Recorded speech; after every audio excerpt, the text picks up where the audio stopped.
Ukraine counter-offensive yofuna kuthana ndi Russia inayamba Sunday pa 4 June. Koma plani imeneyi ikuoneka kuti sikuyenda bwino pa zifukwa zingapo. 1. Alibe zida za nkhondo zokwanira. Chief of Staff wa Zelensky, Mr. Zovika, anauza atolankhani kunena kuti Ukraine ilibe zida zambiri zimene angagwiritse ntchito pomenyana ndi Russia. Panopa akudikirira bungwe la NATO kuti liwapatse. Bungwe limeneli linalonjeza Ukraine zida zambiri za nkhondo, koma tikunena pano sanawapatsebe. Anawalonjeza matanki, mafighter jet ndi zina zotero, koma miyezi yapita tsopano a Ukraine akungodikirirabe. Britain inalonjeza kuti iwathandiza, but their defense minister wafotokoza posachedwa pompa kunena kuti right now they are running out of weapons. Dziko la Poland nalonso lalengeza kuti silitumizaso ma F-16 fighter jet ku Ukraine. Akuti mu warehouse mwawo asanine gezo chepa only 48. Poyambirira pa nkhondo imeneyi a Poland anatumiza ma fighter jet 19 ku Ukraine, koma tikunena pano ndege zonsezo kulibe, zinaphulitsidwa ndi Russian army. Mwachidule ndikuwuzeni kuti bungwe la NATO lilibe zida zokwanira zotumiza ku Ukraine. Tamumva mtsogoleri wawo Mr. Jens Stoltenberg anauza atolankhani the weapons in their storage already depleted by Ukraine, and tikunena pano ayamba kugula zida zina zatsopano. Chimene akutanthauza mtsogoleri amene nchonena kuti chiyambi cha nkhondo imeneyi chachitisa kunena kuti zida zonse zimene zimasungidwa ndi NATO zipite ku Ukraine ndipo zagwiritsidwa ntchito komanso zatha. Ndiye panopa auza mafactory opanga zida za nkhondo kuti apange zida zina, ndi akapanga zimenezo ndi zimene atatumize ku Ukraine, komanso zina azisunga m'maiko mwawo. President Volodymyr Zelensky akudikirira zida za nkhondo kuchokera ku NATO. Polankhula ndi atolankhani pamene ali ku Moldova last week, Zelensky anatsimikiza kunena kuti Russia is very dangerous in the air, ali ndi ndege zamphamvu komanso mamizero achabechabe. Kupanda kusamala ndiye kuti asilikali a Ukraine akhoza kufa ochuluka. Ngakhala anayankhula zimenezi zikuoneka kuti asilikali a Ukraine ayambapo nkhondo yobisalira. Dzulo lomweli aphulitsa damu lopangira magetsi ku dera la Kherson. Damu limeneli linali m'manja mwa Russia, ndipo Ukraine yaphulitsa as part of sabotage. Nthawi ina yake last year, Ukraine mothandiza ndi America anaphulitsa gas pipeline ya Russia imene imakasiya gas ku Germany. Ataphulitsa anapanga blame kunena kuti amene aphulitsa ndi Russia, kwa patsogolo pake zinazapezeka kuti amene aphulitsa ndi America mothandizana ndi Ukraine. Posachedwa pompa taona Ukraine ikuponya mizinga yopsa mdziko limene ija la Russia ku border makamaka ku Belgorod. Akafunsidwa akumanya kuti iyayi ife sitikupanga zimenezo ndipo sitikukhudzidwa. Dzulo lomweli damu lopangira magetsi limene amalamulira a Russia ku Kherson laphulitsidwa. Madzi osefukira achitika kumeneko, midzi yambiri tikunena pano kuli flood, nyumba zoposa 800 zakhudzidwa, ndipo anthu ambiri athawa nyumba zawo. Atafunsidwa ndi atolankhani a Ukraine akuchita blame Russia, komanso a Russia akuchita blame a Ukraine. Tikafufuza bwinobwino potengera ndi situation imene inalili, damu limeneli limayang'anidwa ndi Russia, ndipo sizikanatheka kuti Russia iphulitsenso damu limene akuyang'anira. Amene achita izi ndi a Ukraine. Panopa President Zelensky sakugawa kamba. ndipo alimbikitsa nkhondo yofuna kuthana ndi Russia. Lolemba lapitali anachita ataki asilikali a Russia kufupi ndi Bakhmut City, anayanda kampu, zida za nkhondo, marasha zoposa 16 anaphedwa, komanso ena anakwanisa kuthawa. Ukraine inalimbikitsanso nkhondo ku dera la Donbas region, koma zikuoneka kuti sizinawathere bwino kumeneko. Russia inachita respond ndi mabomba amphamvu, kapena kuti Russia ataona kuti Ukraine ikubwera, anaponya mamizero opsa kwambiri. Asilikali a Ukraine oposa 300 anaphedwa, komanso akasinja 37 anaonongedwa. Zimenezitu zachitika masiku atatu apitawa. Nduna yoona zachitetezo ku Russia yauza atolankhani ponena kuti akwanisa kupha asilikali a Ukraine okwana 3200. Komabe Ukraine government yakana kuthirapo ndemanga pa nkhani imeneyi. Zikuoneka kuti Russia iyamba kugwiritsa ntchito zida za nkhondo zopsa kwambiri, komanso kupanda kuzitenga bwino. Nkhondo imeneyi ikhoza kufalikira maiko ena. Pamene zigawenga zinaponya mabomba mu mzinda wa Moscow last week, aphungu ena a nyumba ya malamulo ku Russia anapempha Vladimir Putin kuti abwenzere pokaponya mizinga ku Alaska m'dziko la America. Iwo wakuganiza kuti America ndi imene kupereka mphamvu ku Ukraine kuti aziponya mabomba ku Russia.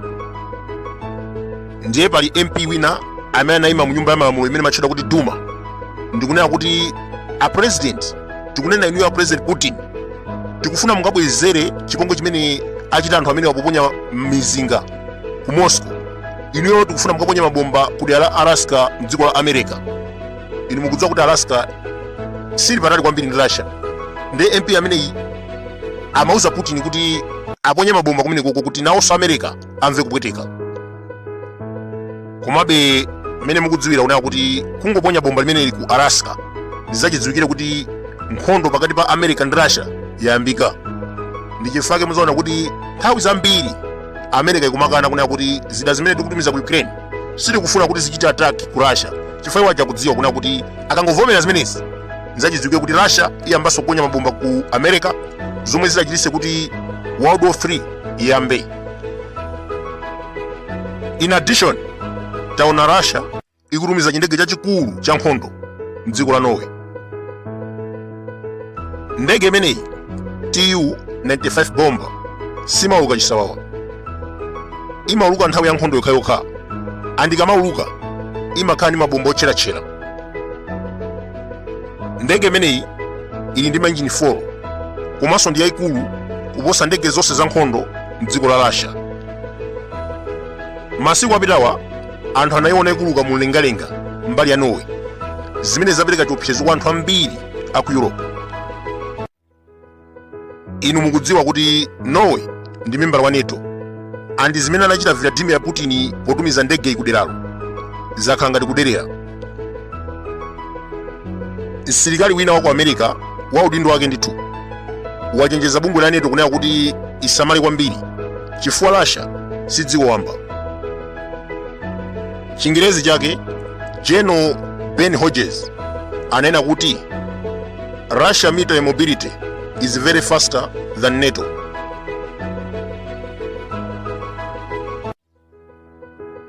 President Volodymyr Zelensky anali ku Moldova ku msonkhano wa European Union, kumene kwanapita ku last week, ndipo anayankhula mawu otsutsula America ndi Germany. Zimene zitu zinadabwitsa anthu ambiri chifukwa chonena kuti America ndi Germany ndi amene amathandiza kwambiri Ukraine pa nkhondo imene kuchitika kumeneko. Ndiye last week adapita ku Moldova ku msonkhano wa European Union, Volodymyr Zelensky anayamba kudzudzula maiko amenewa mu njira zambirimbiri. Monga mukudziwa kuti Ukraine ikufuna kulowa mu bungwe la NATO, kwa pali maiko angapo amene akukana zimenezi. Ena mwa maiko amenewa ndi Hungary, Turkey, Germany komanso America. Maiko amenewa akuopa kuti Ukraine ikakhala membala ndiye kuti nkhondo ikhoza kufalikira maiko ena. In short, America ndi Germany akuopa World War III. Pa msonkhano wa European Union umene unachitikira ku Moldova, Zelensky anali kukwiya ndi maiko amenewa pomukaniza kuti asakhale member wa NATO, ndipo anayankhula m'Chingerezi motere: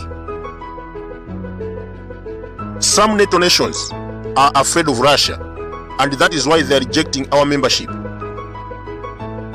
Chichewa chake tikhoza kunena kuti maiko ena akuopa Russia ndipo chifukwa chake akutikaniza kuti tikhale membala. President ameneyu amanena mawu amenewa podzudzula America ndi Germany chifukwa chokaniza Ukraine kukhala membala wa NATO. Mwachidule ndikuwuzeni kuti malamulo a NATO amene akuti ngati dziko lina lake lachita ataki membala mmodzi ndiye kuti onse akuyenera kulowera nkhondo. America ikuzindikira kunena kuti akangotenga Ukraine ndi kuyilowetsa mu NATO, pamene Ukraine yomweyo kumenyana ndi Russia, nzachidziwikire kuti pakhala nkhondo pakati pa NATO ndi Russia ikhala ya direct.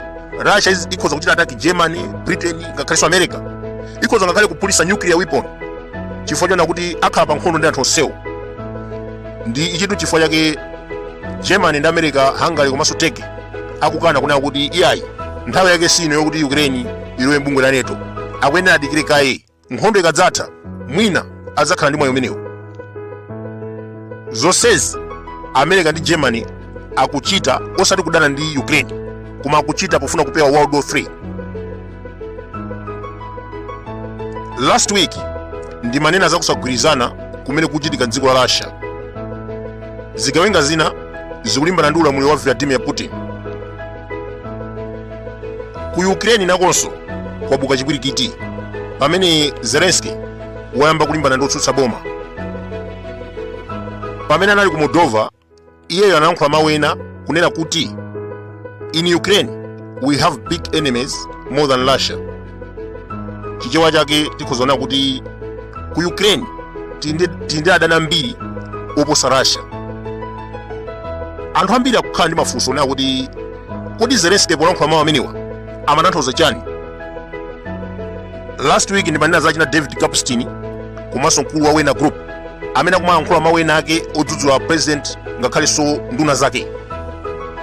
Zimenezi zikuonesa kuti ku Russia kuli chipwirikiti china chake chimene kupanda kuzitenga bwino kuti inakhoza kulandidwa udindo. Lero last week pamene tinaona Zelensky adapita ku Moldova, anayankhulanso mawu kunena kuti ku Ukraine kuli adani ambiri oposa Russia. Ndi anthu akufunsa kuti kodi president amene polankhula mawu amenewa amatanthauza chani? Atawina chisankho mu 2019, Zelensky wakhala kulimbana ndi opposition pomwe asemera zinyawu. President wakale amene anasinthana naye Petro Poroshenko akuyankha milandu yakatangale. Mamembala a chipani chake ambirimbiri anachotsedwa maofesi aboma komanso ena anamangidwa. Mwachitsanzo, meya wa mzinda wa Kiev Vitali Klitschko anali mnzake wa President Poroshenko. Zelensky atangowina mu 2019 anapanga upo ndi kumuchotsa ngati meya mchaka cha 2020. Chisankho cha makhasa chitachitikanso, Klitschko anawina and thereafter anasankhidwanso ndi anthu ngati meya wa mzinda wa Kiev. Mu 2022 Russia idayamba nkhondo ku Ukraine. Asilikali awo akumapulisa malo ofunikira, kuwononga mapaipi amadzi ngakhalenso zipangizo za magetsi.